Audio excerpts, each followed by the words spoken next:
Bonjour tout le monde. L'objectif de cette vidéo aujourd'hui est de montrer un exemple de pipeline CI/CD avec GitHub Action et sans authentification par clé. Avec cet exemple, je souhaitais montrer une façon sécuritaire de s'authentifier sur Google Cloud à partir de GitHub Actions. Pour ça, on a un use case qui est basé sur Dataflow Flex Template. J'avais présenté un peu le déploiement des templates avec Dataflow au BIM Summit cet été. Et j'ai trouvé intéressant de reproposer cet exemple qui est vraiment concret et réel, mais cette fois-ci avec une pipeline CI/CD basée sur GitHub Actions, qui est la pipeline CI/CD proposée directement et intégrée dans GitHub. La partie Keyless Authentication, elle est intéressante parce que traditionnellement sur Google Cloud, pour authentifier des applications sur le cloud, on a besoin, et on avait besoin traditionnellement d'utiliser des services à compte token key. Donc en fait, pour ça, on crée un service à compte dans Google Cloud et ensuite on va télécharger un token. Et ce token, le problème, c'est qu'il est à longue durée de vie. Le problème des tokens comme ça qui sont longs, c'est qu'il faut les gérer, en gros. Il faut aller trouver un moyen de les stocker, de les sécuriser, de les rotationner et de gérer un cycle de vie, parce que le problème, c'est que comme elles sont à longue durée de vie, ça pose des problèmes de sécurité. Si par exemple, on partage ces clés avec des développeurs ou des équipes, forcément, on va donner des rôles et des privilèges à ce service à compte. Et donc, du coup, c'est pas la partie recommandée, quoi. C'est pas une best practice sur Google Cloud d'utiliser des token keys à longue durée de vie. Pour ça, entre-temps, on a eu des ressources qui s'appellent Workload Identity Federation qui est arrivé sur Google Cloud. Et en fait, ce qui est intéressant avec ce concept de Workload Identity Federation, c'est que ça utilise OIDC et OpenID Connect. Et dans ce cas-là, ce qui va se passer, c'est qu'on va créer un pool de Workload Identity et un provider. Et en fait, sur Google Cloud, on va avoir un service dédié qui, lui, va fournir des tokens à ce provider Workload Identity. Donc en fait, ce qui va se passer, c'est que dans ce cas-là, le Workload Provider va être lié à un service à compte, en fait. Et quand il va être lié à ce service à compte, on va lui donner un rôle qui va lui permettre de générer un access token via ce service Workload Identity. Et là, ce qui est intéressant, c'est qu'on ne va pas avoir à gérer des tokens à longue durée de vie. Workload Identity va agir en tant que service à compte, ce qu'on appelle le impersonate. C'est qu'en fait, le Workload Identity Provider, ça va être comme un user qui va agir en tant que service à compte. Et à ce moment-là, il va se baser sur un access token et s'authentifier sur Google Cloud de façon sécure et sans avoir un jeton à longue durée de vie. L'access token, dans ce cas-là, est vraiment court. Il a courte durée de vie. Il me semble c'était de l'ordre d'1 heure. Et dans ce cas-là, ce qui est vraiment intéressant, c'est qu'on n'a pas à manager la clé. Ça se fait à la volée, en fait.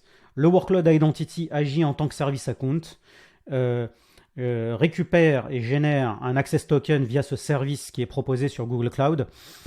Et derrière, une fois authentifié, tous les autres services de Google Cloud, que ce soit le G Cloud CLI et d'autres clients GCP, vont avoir le système de default credential et vont pouvoir ensuite se baser sur cette authentification pour accéder aux différents services de Google Cloud. Quelques mots sur le use case.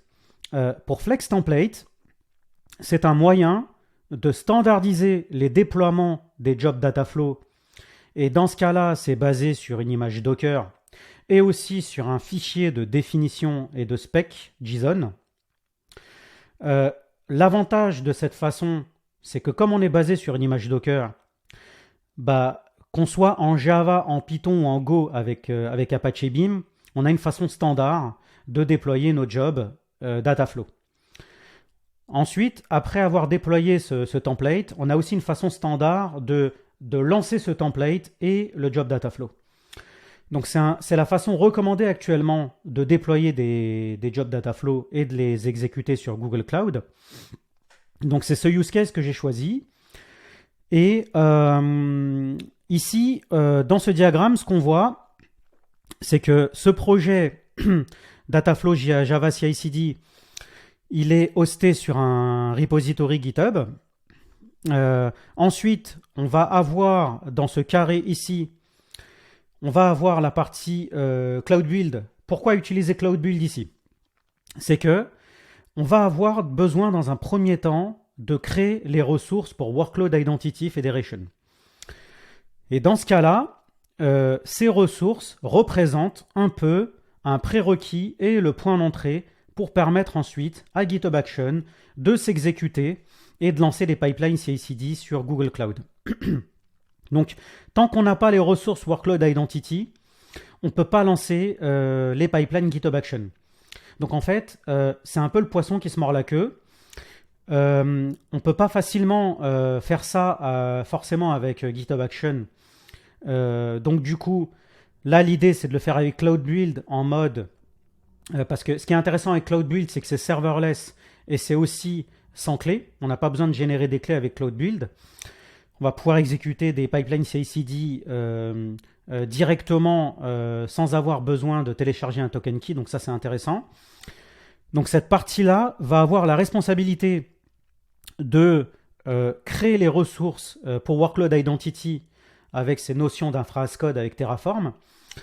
Et en fait, une fois que Cloud Build va créer ses infras, le pool de Workload Identity et le provider, derrière, on va pouvoir exécuter nos pipelines CI/CD avec GitHub Action. Donc, tout est basé sur le repository GitHub. Donc, le GitHub Action, forcément, c'est la CI/CD native de GitHub. Donc, forcément, quand on va push notre code sur GitHub, on va pouvoir lancer les pipelines GitHub Action. Le principe est un peu le même avec Cloud Build. Avec Cloud Build, on peut se plugger sur un repo GitHub et ensuite lancer des jobs Cloud Build. Comme dans d'autres vidéos, là, on va les lancer depuis notre machine locale pour des raisons de simplicité et pour gagner du temps. Et en fait, pour revenir un petit peu sur ce use case de CI/CD, le trigger ici pour Cloud Build est manuel. Et pour GitHub Action, on va avoir deux jobs manuels, un pour déployer le Flex Template et un autre pour exécuter et lancer le template et le job Dataflow sur Google Cloud. La partie déploiement est basée sur une image Docker.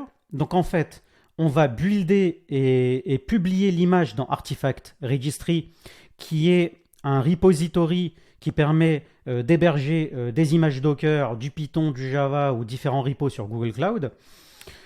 Et ensuite, on va générer le fichier de spécification pour le template et on va l'uploader sur une bucket Cloud Storage. Donc, c'est ce qui est nécessaire ici pour déployer un Flex Template avec Dataflow. Donc là, dans GitHub Action, on a cette notion de Workflow Dispatch. Donc, Workflow Dispatch, ça permet de lancer des pipelines CI/CD en mode manuel en cliquant sur un bouton depuis GitHub Action. Ensuite, on va avoir un second job qui, lui, idem, ça va être un Workflow Dispatch et ça va permettre de lancer notre template et notre job Dataflow sur Google Cloud en mode serverless. Donc, voici un peu les différentes explications de ce use case. Je vais aller sauter un peu dans le code ici. Et dans un premier temps, je vais montrer les commandes gcloud qui permettent de générer les ressources pour Workload Identity avant de les montrer ensuite en Terraform. C'est intéressant quand même de voir comment on le fait avec gcloud. Et ensuite, dans un second temps, comment les automatiser avec Terraform. Aussi un élément qui est important. On a un tuto qui est vraiment intéressant, donc c'est le lien que vous voyez ici, qui explique un peu ce principe de workload identity. Donc en fait, le point d'entrée ici, c'est de créer un workload identity pool. Et ensuite, dans Google Cloud, on a ce qu'on appelle un Security Token Services, et c'est lui qui va avoir la responsabilité de nous délivrer des access tokens avec OpenID à courte durée de vie.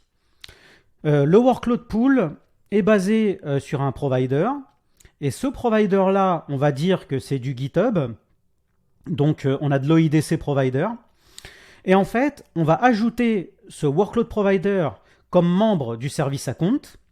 Ça va permettre au provider d'agir en tant que service account, et ensuite de pouvoir s'authentifier sur Google Cloud. Et avec ce concept-là, on n'a pas besoin de télécharger un token key, tout se fait un peu automatiquement. Au moment où on va attribuer le workload provider au service account, on va lui donner un rôle qui s'appelle workload identity user, et le tour est joué. Donc n'hésitez pas à aller voir ce lien qui est vraiment intéressant et qui donne des explications. Ensuite, on a aussi un repo GitHub dédié qui donne des éléments par rapport à GitHub Action, mais j'en reparlerai juste après.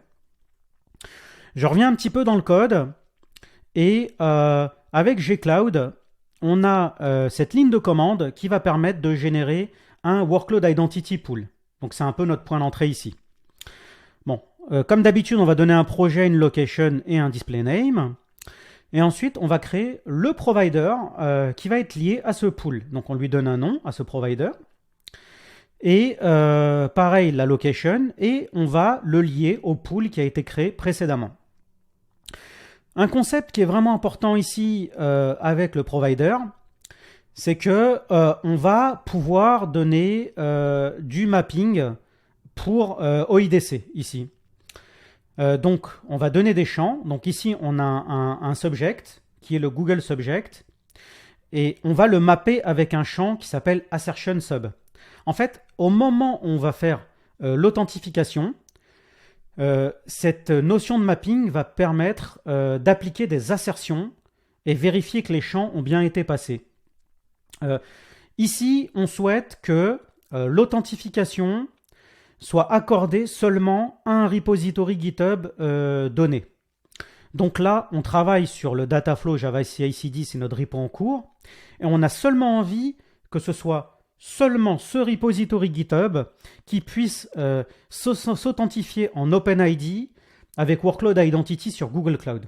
On ne veut pas que ce soit d'autres repos pour le moment, on veut juste cloisonner ça au repo en cours, et pour ça, on a cette notion de attribute repository et de mapping. Donc en fait, on va passer attribute repository au moment de faire l'assignation au service account, et ensuite on va mapper ça avec le champ assertion repository, et ça va appliquer une vérification sur ce champ-là. Pour le issuer URI, on indique que ça concerne GitHub Action via cette URI. Et on est OK pour la partie provider. Ensuite, on arrive sur la partie binding, où en fait, on va associer le service account au workload identity provider. Donc, on prend le provider qu'on a créé précédemment, et en fait, on va lui passer le chemin. Donc là, on a le pool / le nom du pool / le champ que j'ai expliqué précédemment, qui s'appelle attribute repository, et là on va passer le nom du compte GitHub et aussi le nom du repository GitHub. Donc en fait on passe attribute repository ici pour le provider en cours, et ça c'est vraiment intéressant parce que derrière c'est seulement ce repo là qui va pouvoir s'authentifier en OpenID sur Google Cloud. Au moment de cette assignation, on va dire que le rôle, c'est du Workload Identity User, et c'est ce rôle-là qui va permettre, via Workload Identity, de se connecter sur Google Cloud via un access token et d'impersonate le service account et agir en tant que service account. Donc là, on a donné les différentes explications avec gcloud. Ensuite, je vais sauter sur la partie Cloud Build pour générer ce même code, mais avec Terraform et de l'infrastructure as code. Donc là, j'ai un code Terraform ici. Le code Cloud Build, pour des raisons de simplicité, utilise TerraGrunt pour lancer notre code Terraform. On passe des variables d'environnement ici nécessaires pour la partie Terraform, comme je l'ai expliqué dans différentes vidéos. On a besoin de passer la bucket et le préfixe pour le code Terraform, et aussi la version du provider Google pour Terraform. Donc là, on arrive sur notre code d'infra, on a ce root folder qui s'appelle infra, et on a ce module Terraform qui s'appelle Workload Identity GitHub Action CI/CD. Dans Locals, j'ai préparé des variables. Donc là, je passe le nom du compte GitHub et aussi le nom du repo GitHub. Ensuite, je vais dans le main TF file avec Terraform. On a cette première ressource qui va permettre de générer le Workload Identity Pool. Donc là, on est vraiment parfait à ce niveau-là. Ensuite, on a cette ressource Terraform qui, elle, va permettre de créer le provider pour Workload Identity. Donc là, on passe. Donc là, ce qu'on fait, c'est qu'on récupère dynamiquement le pool ID qu'on a créé précédemment avec Terraform. Donc avec cette syntaxe, on accède à la ressource et au nom de la ressource ici, et ensuite au pool ID dynamiquement. Donc ça, c'est vraiment intéressant parce que pas besoin de le réécrire ici en dur. Là, on passe le nom du provider et on remet cette notion de mapping que j'ai expliqué précédemment avec le Google Subject et aussi l'attribute repository qui va permettre d'appliquer une insertion seulement sur le repository GitHub en cours. On passe aussi l'issuer URI que j'ai montré précédemment pour GitHub Action. Et ensuite, on a cette ressource Terraform qui va permettre d'ajouter le provider Workload Identity ici, avec ce chemin-là. Donc là, même principe, on va récupérer via la ressource Terraform créée précédemment, on va récupérer le nom du pool. Et ensuite, on va passer le attribute repository et on va passer le nom du compte GitHub et le nom du repo GitHub. Donc là, on passe ce provider en tant que membre du service à compte ici. Donc là, la syntaxe du service à compte ici avec Terraform, le service à compte ID, on le fait avec cette syntaxe-là, project ID, service à compte et l'email du service à compte ici. Et on passe le rôle Workload Identity User qui va nous permettre de générer un access token et d'agir en tant que service à compte. Donc là, le code Terraform est prêt. Ce qu'on va faire, c'est qu'on va repartir dans la partie README et j'ai préparé une ligne de commande ici qui va permettre de lancer le code Terraform et de créer l'infrastructure directement sur Google Cloud. Donc, j'arrive dans ma session Shell ici et j'exécute ma ligne de commande. Donc du coup, je vais me refaire une authentification. Donc là, ça va générer ce code Terraform dans Google Cloud. Et ensuite, en attendant, pour gagner du temps, en attendant que ce code se termine, je vais aller faire un petit saut sur la partie Flex Template. Je vais donner quelques explications. Parce qu'en fait, je vais créer une vidéo dédiée pour la partie Flex Template pour donner plus d'explications, comme je l'ai présenté au BIM Summit, pour vraiment expliquer comment ça fonctionne. Mais en attendant que ça se termine, je vais quand même faire un petit saut là-dessus. Alors, comme je l'ai expliqué dans mon schéma, je vais avoir un Dockerfile ici et mon application pour Dataflow, c'est basé sur Apache Beam, qui est une application Java.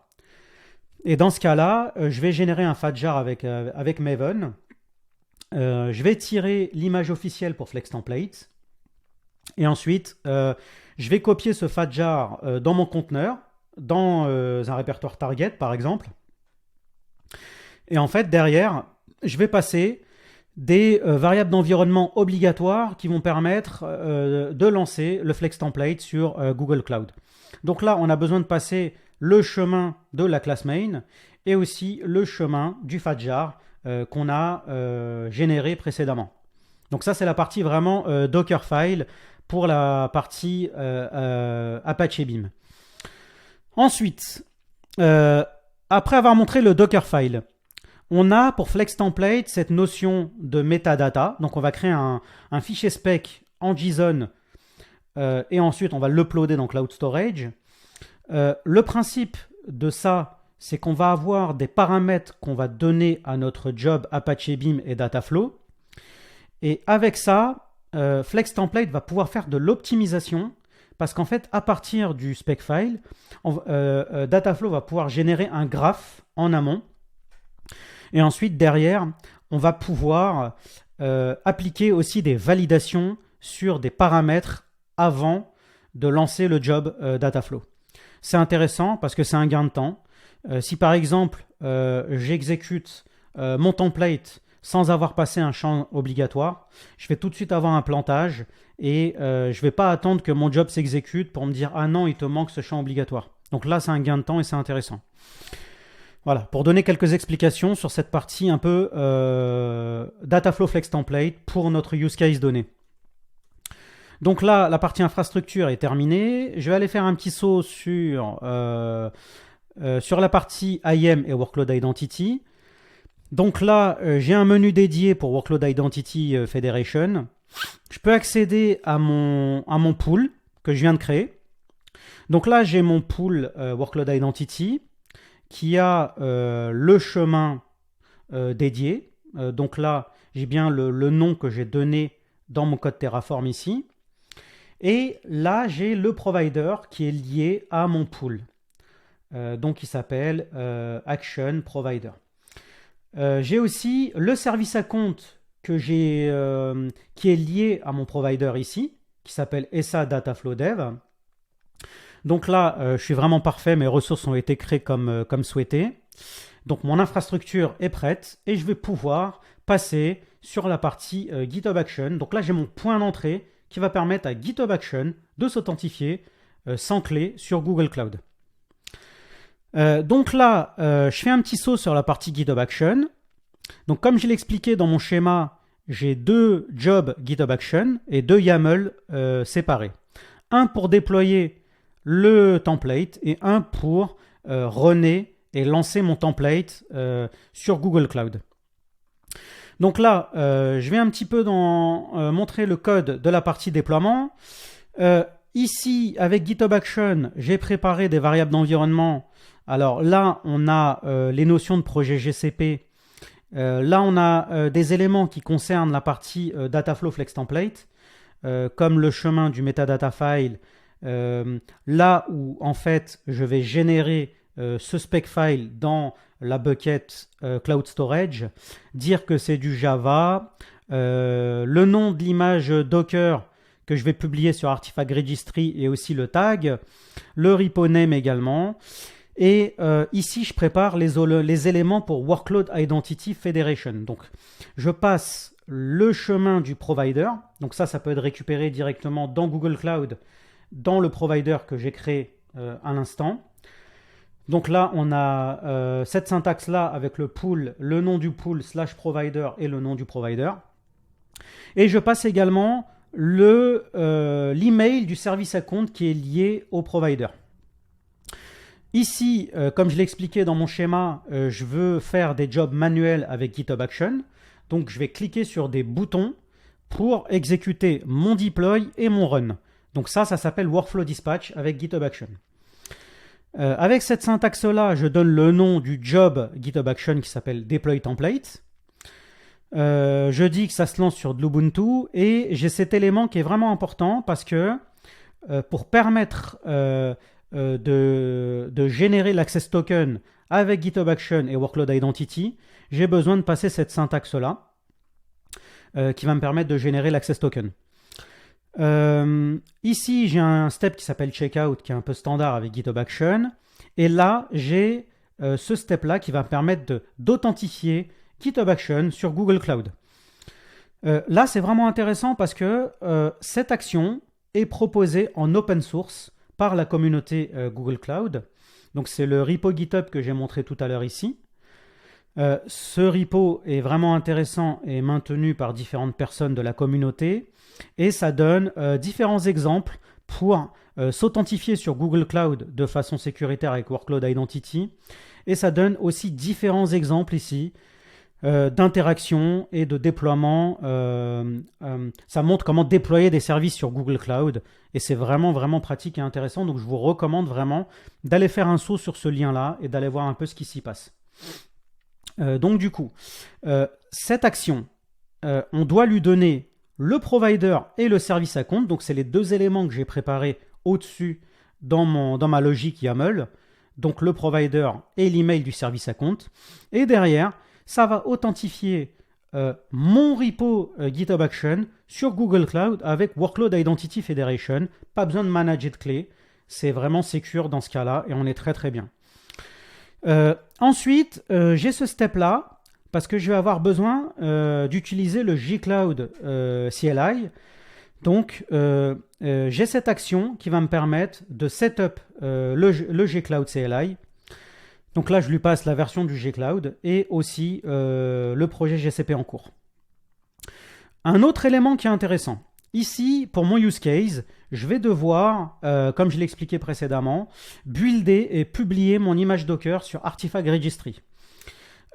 Dans différents outils de CI, souvent, on est dans du Docker et on fait du Docker in Docker.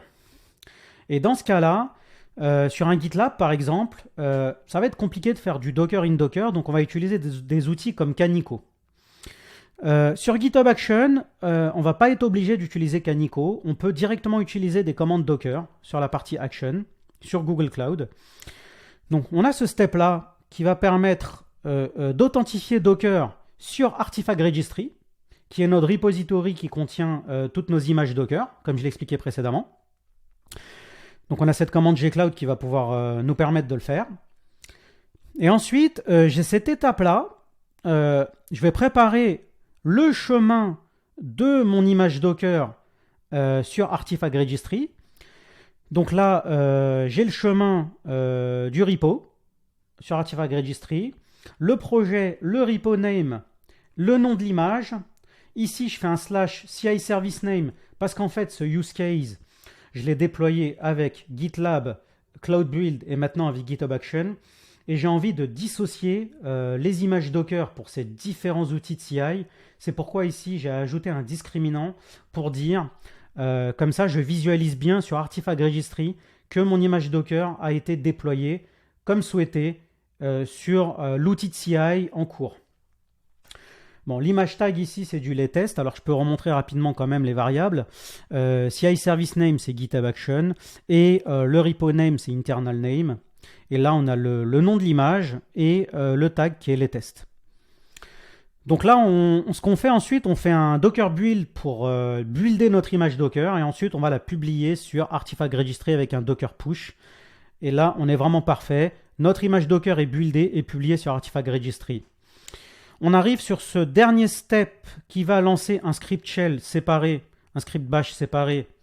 Donc après avoir publié l'image Docker, on va générer le spec file pour Flex Template et on va l'uploader sur une bucket Cloud Storage. Donc je vais montrer un peu ce script rapidement. Donc là, on a une commande gcloud dataflow Flex Template build. On va lui donner le nom et le chemin complet vers Cloud Storage pour le spec file. On va aussi lui donner le chemin de l'image Docker qu'on vient de publier sur Artifact Registry. On lui passe le SDK language, ici on est sur du Java, et le metadata file qui est un peu le fichier d'entrée ici que j'ai montré tout à l'heure. On va passer ce metadata file à Flex Template et lui il va se baser sur ce metadata file, sur l'image Docker et ensuite va générer ce JSON file sur la bucket Cloud Storage. Donc là, ce que je vais faire, je vais aller sur la partie GitHub Action, je vais aller dans cet onglet Action, hop, et ensuite, ce que je vais faire, c'est que je vais aller dans ce job manuel Workflow Dispatch qui va me permettre de déployer mon Flex Template. Manuellement, je vais lancer ce job sur la branche main en cliquant sur Run Workflow. Et ensuite, en repartant sur Action, je vais pouvoir accéder au job GitHub Action qui est en cours d'exécution ici et qui va dérouler les différents steps. En attendant que ce job GitHub Action avance pour gagner du temps, je vais montrer la logique du run. Donc là, on est sur un principe qui est un peu similaire. On prépare des variables d'environnement sur la partie exécution et lancement du job. Donc on prépare des éléments comme le chemin de l'élément qui a été créé dans la bucket. Et on passe les différents éléments nécessaires, les programmes arguments de mon job Dataflow. Les variables pour workload identity que j'ai expliqué précédemment. On indique qu'on est sur du workflow dispatch, donc il y a un job manuel. Le job s'appelle run template. Les mêmes notions pour générer l'access token. Le même step ici pour gérer de l'authentification avec workload identity et le token. Ici, on setup gcloud CLI pour pouvoir utiliser les commandes gcloud. Et à la fin, on a ce script bash qui va permettre, avec une commande gcloud, de lancer le job Dataflow, de lancer le template sur Google Cloud. Alors, je fais un petit saut sur Run Dataflow Job ici. Donc, j'ai ma ligne de commande gcloud Dataflow Flex Template Run. Je lui passe un nom unique pour mon job Dataflow. Je lui passe le chemin du spec file depuis Cloud Storage, des éléments de projet et de location pour GCP. Et ensuite, je passe tous les programmes, tous les arguments de mon job Dataflow. Donc là, on est vraiment parfait. Je refais un petit saut sur GitHub Action. Le temps que GitHub Action se finit, donc là, on voit bien que dans cette bucket Masloom, Dev, Dataflow, Template, TeamLeak, Java, j'ai bien le fichier JSON, le spec file pour Flex Template qui a été généré. Donc il a été généré comme souhaité avec le chemin de l'image ici. Ça va permettre au template ensuite de lancer le job. Donc là, on est parfait. Et ensuite, si je vais dans Artifact Registry, qui est mon repo dans GCP, je vais pouvoir montrer l'image Docker qui a été publiée précédemment. Donc là, j'ai mon repo qui s'appelle Internal Images. Et là, j'ai bien mon image Docker qui s'appelle Dataflow /TeamLeak Java /GitHub Action. Donc là, on est parfait. Je reviens sur la partie déploiement qui prend quelques minutes. Donc si on déroule les steps avec Cloud Build, on a eu la partie authentification avec Workload Identity qui s'est bien passé. On a la partie setup pour le gcloud CLI. On a l'authentification avec Docker. Ensuite, on a le step qui va permettre de builder et de publier l'image dans Artifact Registry. Donc on voit que ça a fait les éléments comme souhaité. Et ensuite, alors je vais fermer ce step là qui est un peu long, hein, et à la fin, on a les steps qui suivent. Donc là, on a le spec file qui a été généré. On voit bien que le spec file a été généré comme souhaité. Hop. Et ensuite, on termine notre job. On arrive sur GitHub Action ici. Je repars sur l'onglet Action. Hop. Et ensuite, je vais partir sur le job Run Dataflow Flex Template. Et je vais l'exécuter depuis la branche main. On repart sur Action et on rentre dans les steps avec GitHub Action. Hop. Et là, ce qui va se passer, c'est que ce job GitHub Action manuel va m'exécuter mon Flex Template et mon job Dataflow en serverless sur Google Cloud. Donc là, on a les mêmes steps. Hein. On a la partie authentification, setup, Cloud SDK. Et ensuite, le fait d'exécuter le job Dataflow Flex Template. Le rôle de ce job Dataflow, ça va être d'appliquer, depuis de la donnée brute, on va appliquer des transformations et ensuite stocker le résultat dans une table BigQuery. Donc là, on a lancé le template. On voit qu'il y a un job qui s'est exécuté. On va sur Dataflow dans Google Cloud. Et là, on voit qu'il y a un job qui est en cours d'exécution en mode serverless avec Dataflow.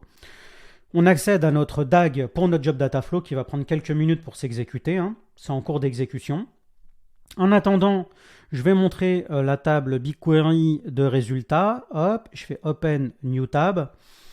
Et on a cette structure et notre job Dataflow va prendre quelques minutes pour s'instancier et ensuite dérouler les différents éléments pour ensuite à la fin stocker le résultat dans la table BigQuery. Bon, ça prend quelques minutes pour vous montrer en live que le job s'est exécuté correctement comme souhaité.